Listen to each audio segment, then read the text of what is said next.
Warning! The following gameplay video was created by a scrub. If scrub gameplay disturbs you, stop the video now. Hello! I apologize for the delay on these videos. Well, let's see if that strategy that I laid out last time works out in practice.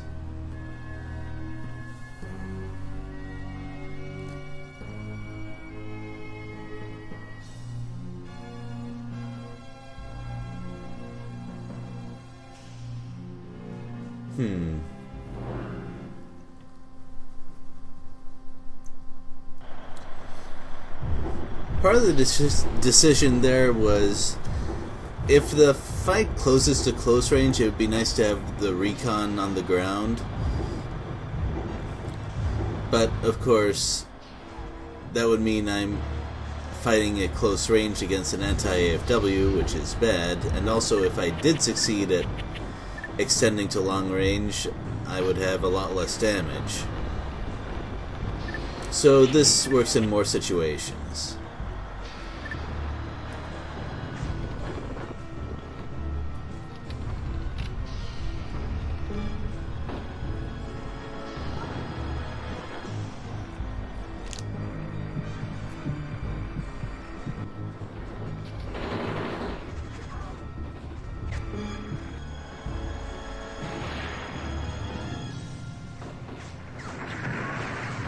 And just like that, the squad is gone.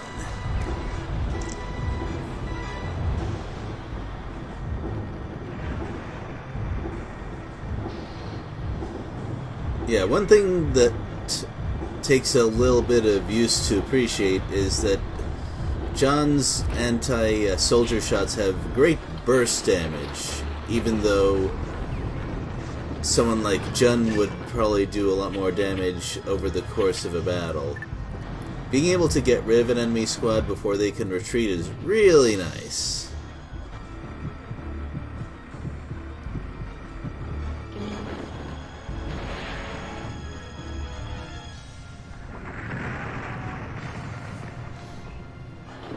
I wasn't paying attention before, but I think John might use one cannon for anti-armor and the other for anti-soldier shots, which is kinda neat, and I'm not sure why I wasn't paying attention to that before.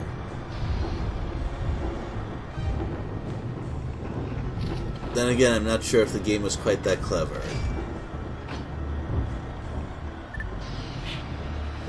Now the correct thing would be to move the soldiers up right now, and also take an anti-soldier shot right now. However, I'm concerned about giving the anti-AFW free space to move forward, because of course I don't want John to get punched.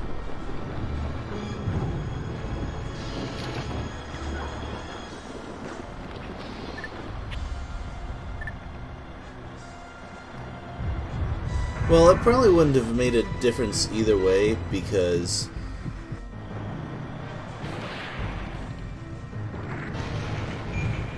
well, they moved their troops back pretty early. I felt like I was okay to take the shot, in fact, because, well, they can't move while moving their squads. Main thing is that since they don't have their recon anymore, they can no longer attack diagonally, which means I can't lure with John like that anymore. But, hey, having John removing an enemy squad on the enemy's turn is still really nice. It's a pretty rare occurrence, actually. Which makes me wonder if maybe I should try that tactic a little bit more, although it takes some pretty tight spacing to pull that off. I don't think there are going to be too many situations where the enemy can attack from medium or long range, but not short range.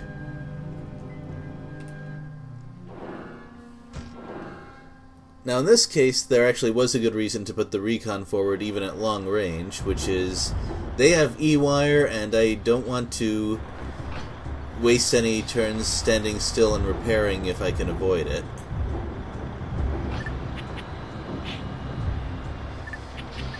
And this is where the odd skill setup of my recons comes in handy. I don't think there are that many with repair.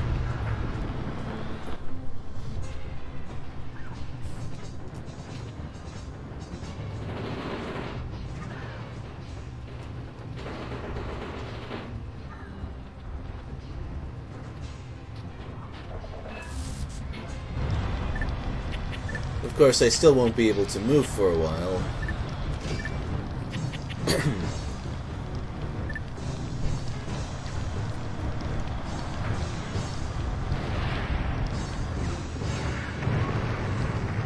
Also, it's nice to shift in some incendiary for times when I can't afford to spend too much time prepping for a shot and aiming it.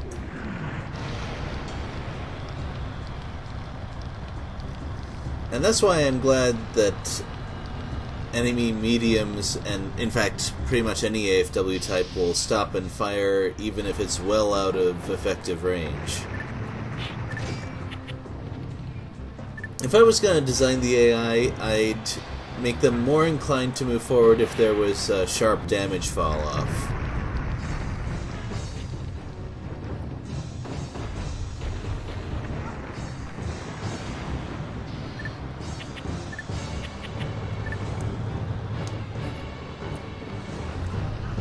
Oh, both the squads are moving back? So there are a lot of setups where that would cause me a whole lot of trouble in removing their squads. But, you know John, he don't care.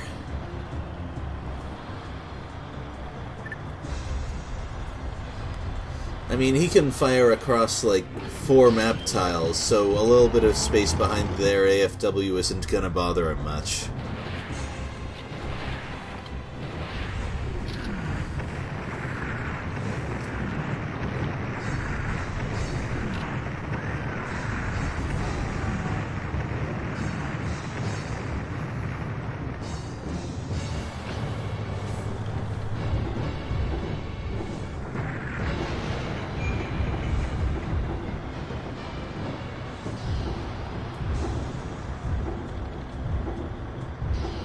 And, well, I guess there's not much left to do.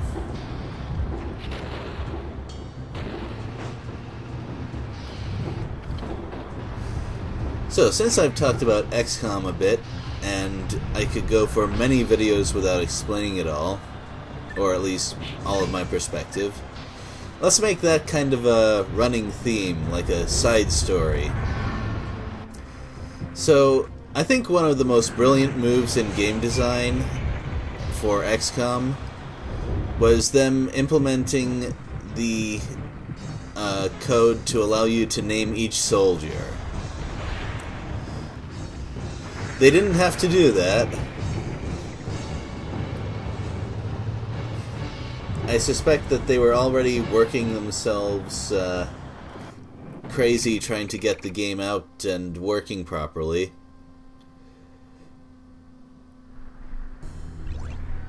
But that sort of thing really adds to the ability for players to create their own stories. And that sort of thing, well, it doesn't always work out, but in a game like XCOM with permanent death and really tense game mechanics, it's beautiful. Like, for example, when I was doing my playthrough, I was a guild leader at the time, and I named the soldiers after guildmates and eventually their many alts. And all I can say about that is it's a good thing that Dungeon Fighter Online encourages each person to create a lot of characters, because we burned through a fair number. And it was fun telling everyone what they accomplished, congratulating them on some clutch kills or dying in a notable way.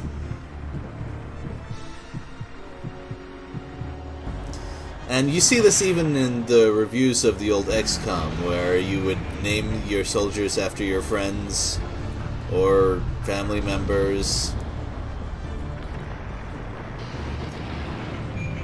And then you'd watch them die horribly, which is not necessarily a drawback to the whole process.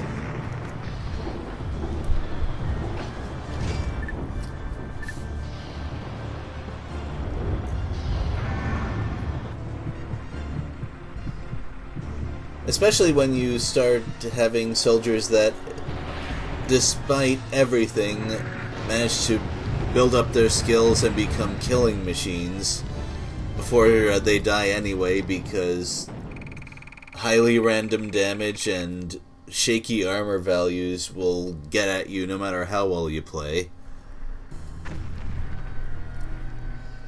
And it adds a huge amount to the experience.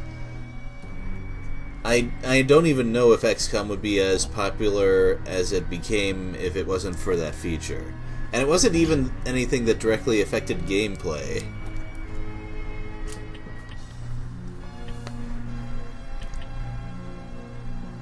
So I wonder if it was just something that was casually thrown in as something we can do while we have some spare time because something else is compiling or whatever the situation was, or if someone had to fight really hard for it because they were struggling, and do we really have time to do something like that?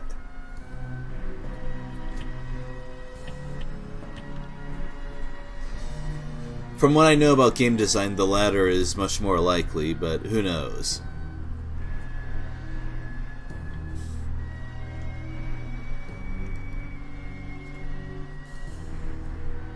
So, here's a tricky decision, because I don't have the time or space to remove the squads on that machine, even though it would be great.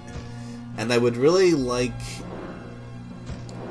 Weizsäcker to remove it, because that's the machine that would cause the most trouble. But having him remove that much health when the enemy still has their squads intact is a bit of a tall order. So even though Ippei's gonna get punched pretty hard, the extra bit of, well, I say a bit even though it's a large chunk, but the extra damage inflicted by Ippei would make it a lot easier, I think.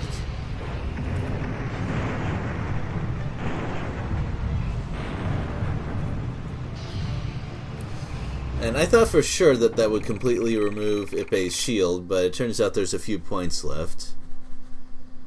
Whether that actually means anything depends on whether the next hit he takes is a shell, but I think this will be worth it either way.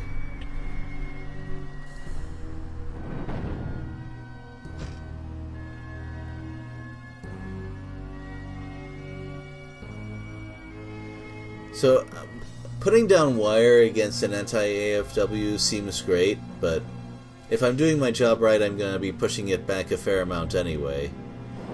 Also, I really need the illumination shot, and the rockets, so there's really not too many options.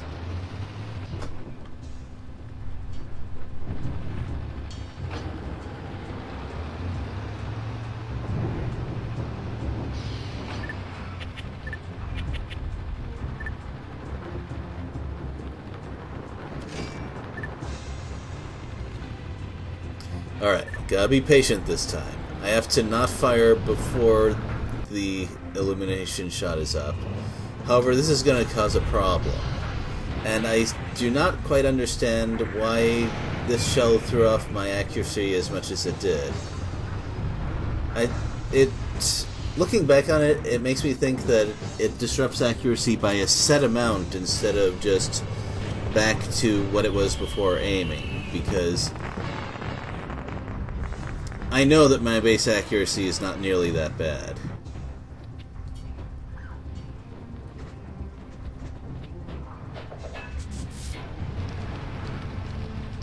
I also don't know why I'm stuck in that animation for so long.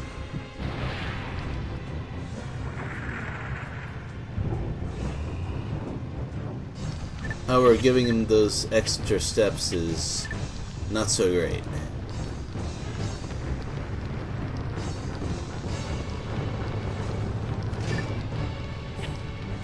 Well, that's what my max attacks are for.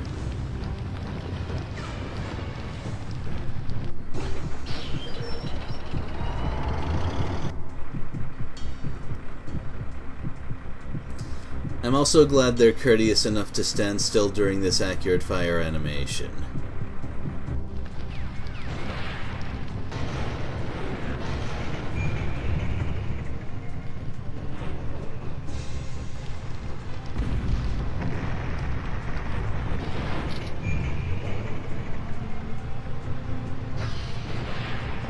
I imagine they didn't use their APCR before because they were always involved in quick punching battles and just didn't have time to load a shell.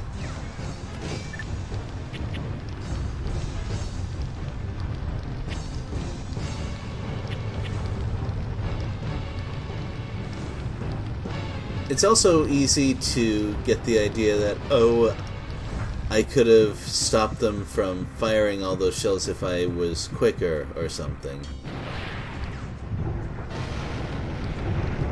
But you really can't stop the enemy from loading twice in a battle, usually.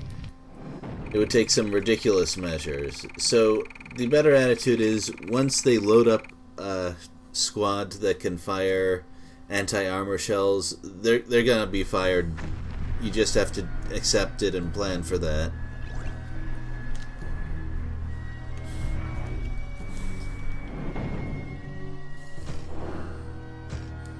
Oh, you picked the wrong fight, sir or ma'am. You picked the wrongest fight. The only worst thing would be if a four-leg walked up to short range.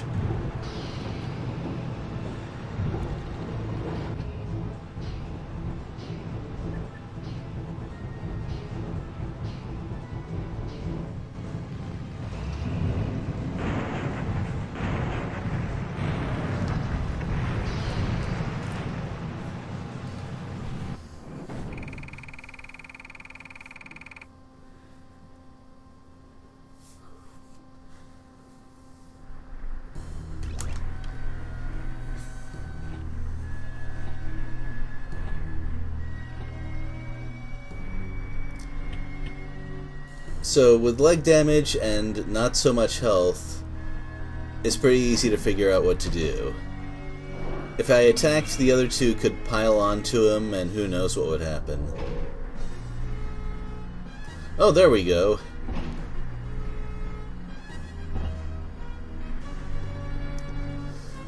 Don't tempt me.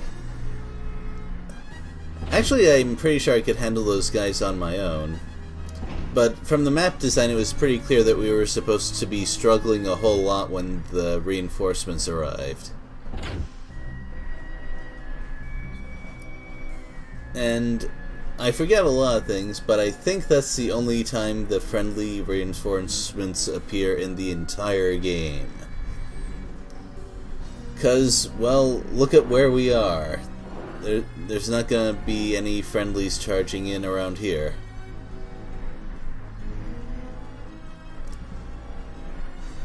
So, with that, once we clear that stuff in the middle and join up, we'll finally be able to get our proper formations going. And that's going to be pretty fun stuff. Because you've seen the game. You know how hard the map designers work to prevent us from having full functional teams.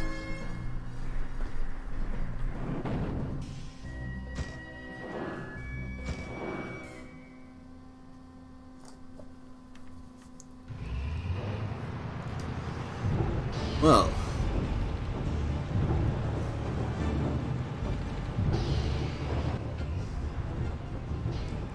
I mean, technically I'd get more experience if I remove their squads first, but this is just so convenient that I can't pass it up.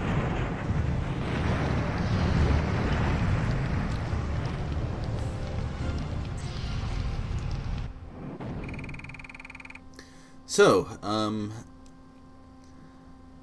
I guess we'll see what our recently returned friends will do next video. Thanks for watching. I'll see you next time.